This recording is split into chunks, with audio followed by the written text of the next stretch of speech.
두루마리 책을 먹으라는 제목으로 하나님께서 주시는 계시의 메시지를 함께 교주해 보도록 하겠습니다. 에스겔서 2장과 2장 8절에서 3장 3절까지를 보게 되면 여호와께서 에스겔을 부르시며 영적 파수꾼으로 부르십니다. 그러면서 두루마리 책을 먹어라. 그리고 4배에 넣고 창자에 채우라고 말씀하시죠. 에스겔 선지자가 두루마리 책을 먹으니 입에서 매우 꿀처럼 달았다고 했습니다. 본래 이 두루마리 책인 하나님의 말씀은 시편 119편 103절을 보게 되면 주의 말씀의 맛이 내게 어찌 그리 단지요 내 입에 꿀보다 더하나이다 라고 기록하고 있죠. 그리고 시편 19편 7절에서 11절 말씀을 보게 되면 하나님의 말씀은 우리의 영혼을 소생시키시며 우둔한 자를 지혜롭게 하고 마음을 기쁘게 하며 영적인 눈을 밝게 하신다고 말씀하고 있습니다. 그리고 하나님을 경외하는 도인 하나님의 말씀은 정결하고 의로워서 영혼에까지 이르게 한다고 말씀하고 있죠. 그러므로 정금보다 더 사모할 것이며 꿀과 송이꿀보다 더 달도다 했습니다.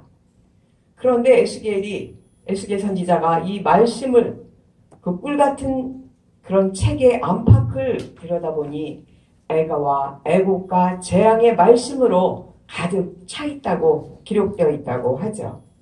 하나님께서는 그 책을 먹고 패역하고 가증한 이스라엘 유다 족속에 가서 전하라고 하십니다.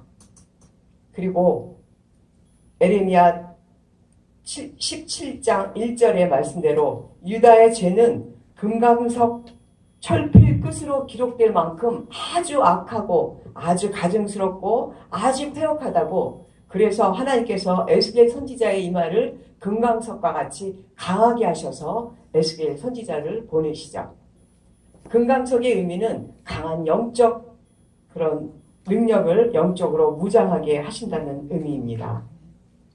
그 유다의 가증과 패역한 죄를 잠깐 하나님께서 에스겔 선지자에게 보이시는데, 하나님의 전인 그 제단문 북편 어귀에 우상의 자리를 만들어서 그 장로들 70인들이 우상을 섬기고 있다는 것이죠. 그리고 또 에스겔 선지자에게 여인들이 북문에 앉아 단무수신을 애곡하고 있는 것을 보이시죠. 그리고 또 하나님의 전을 등지고 동을 향해서 25인들이 하나님의 전에서 동방 태양을 경배하고 있는 그런 패역한 죄악들을 에스겔에게 보이시며 그 패역한 족속에게 가서, 이미 그때는 이제 바벨론 포로로 잡혀가 있을 텐데 포로로 잡혀 있는 그 유다 백성에 가서 전하라고 말씀하십니다.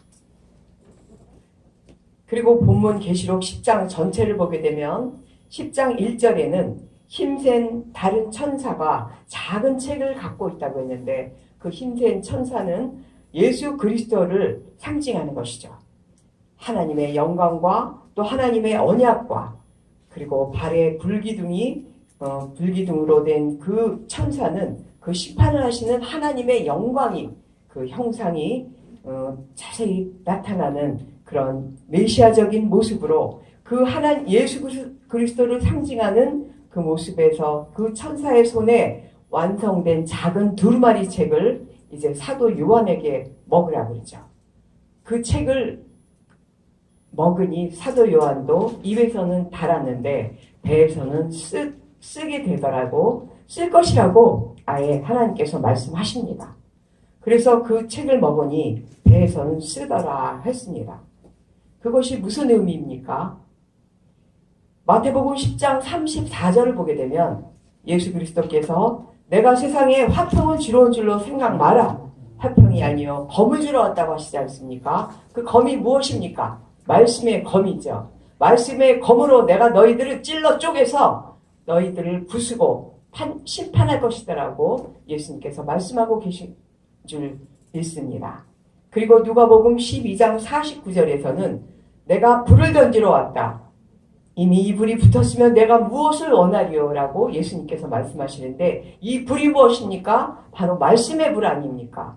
그래서 예수님께서는 그 말씀의 불로 우리 안에 있는 악하고 더러운 그런 육적 자아와 그 모든 것을 불로 태우고 검으로 찔러 쪼개서 모두 없애고 그리고 이제 그 안에 하나님의 말씀으로 채워서 영의 사람이 되라고 하시는 의미입니다.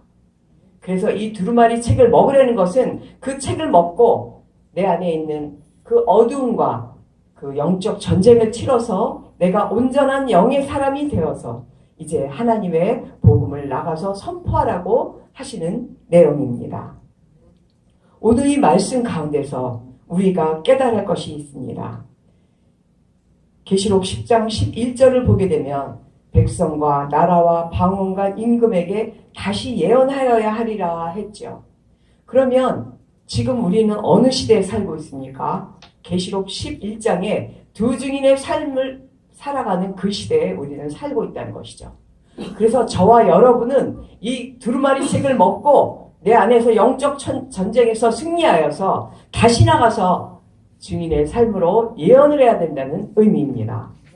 우리는 이제 그 계시록 11장에 있는 두 증인의 삶을 살아야 되는데 두 증인이 무엇입니까? 바로 교회인 나와 내 안에 계신 그리스도의 영이 하나가 되어서 그리스도의 말씀을 전하고 또 이 세상의 죄가 무엇인지를 비추어주는 빛의 역할을 하는 것이 바로 증인의 삶인 줄 믿습니다. 그리하여 예수 그리스도에 대해서 본 것과 들은 것과 그리고 깨달은 것을 전하는 것이 증인의 삶이라는 것입니다. 이제 오늘 이 말씀을 통해서 이제 결론을 맺겠습니다. 하나님께서 우리 창세기 8장 20절에서 21절을 보게 되면 노아의 방주에서 하나님께서 이제 내가 다시는 물로 심판을 하지 않겠다라고 했을 때 다시는 심판을 안 하신다는 의미가 이제 우리들을 긍휼히 여겨서 하시는 것만 있겠습니까? 그렇지 않죠. 바로 21절을 보게 되면 사람의 마음의 계획이 너무 어려서부터 악하기 때문에 하나님께서 재앙으로 심판을 한다 하더라도 사람이 변하지 않기 때문에 하나님께서는 내가 이제 다시는 심판으로 너희들을 변화하려고 하지 않겠다라는 의미입니다. 재앙과 심판만 가지고는 인간이 더 악해질 뿐이지 하나님의 뜻대로 회개하고 돌아오지 않는다는 것이죠. 그래서 하나님께서 예수 그리스도를 통해서 하나님의 말씀을 우리에게 주시지 않았습니까? 이 말씀이 바로 두루마리 책입니다.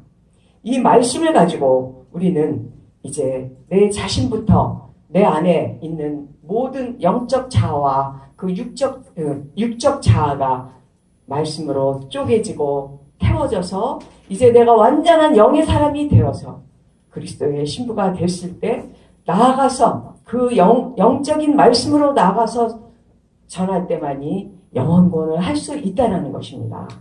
이 시대에는 젖먹이만 훈련시키는 영적 지도자가 너무 많습니다.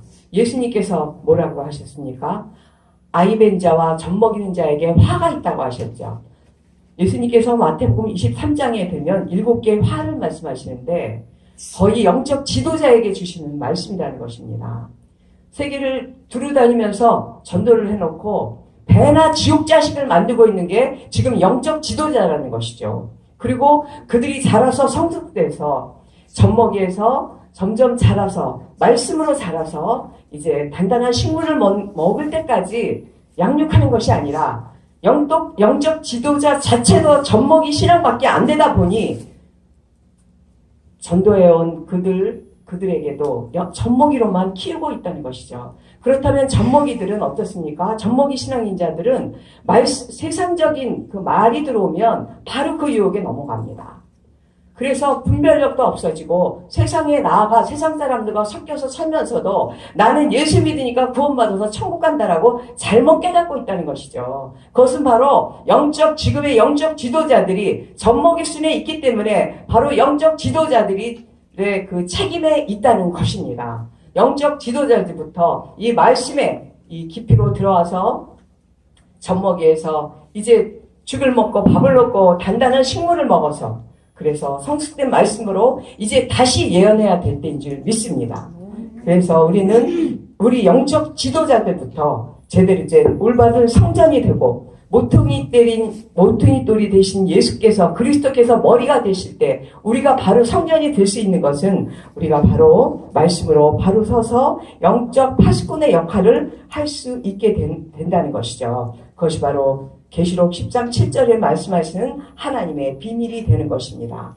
그러므로 우리는 고린도전서 2장 3절에서 5절처럼 사도 바울처럼 두렵고 떨리는 마음으로 나의 지혜에 권하는 말과 전도를 할 것이 아니라 오직 성령의 나타나심과 능력으로 그리고 하나님의 지혜가 아닌 사람의 지혜가 아닌 하나님의 지혜와 능력으로 말씀을 선포해야 한다는 것입니다.